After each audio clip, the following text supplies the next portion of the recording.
Now, how can you record the iPad camera and a screen at the same time, right? So this is what we need to do before we get started. Make sure you are subscribed so you don't miss tutorials like this one.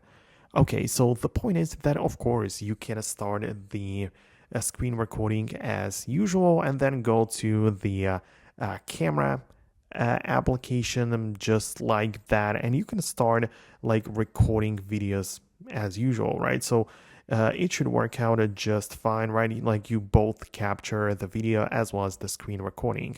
However, if you want to do this to like capture your face as well as show something else on the screen, in that case, you'll need to open up the Settings app and go to the Multitasking and Gestures section.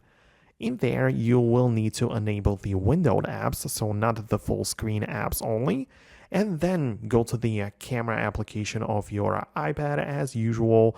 Then just grab it from the corner like that. Make sure you have like a smaller window which is floating around the screen, and now you can open up some other application where you can as well just make it smaller, so you have like a floating window, and also the camera application is also visible, right? So you can just layer it on the top of each other like that. Perhaps flip the camera to the front facing one so you can like capture your face as well as showing something else on the screen. So as you can see, it would work.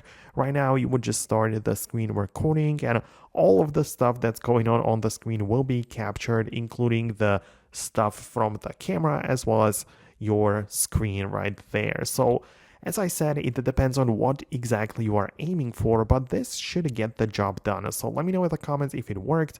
Thanks a lot for watching, and I'll talk to you later in the next videos as well.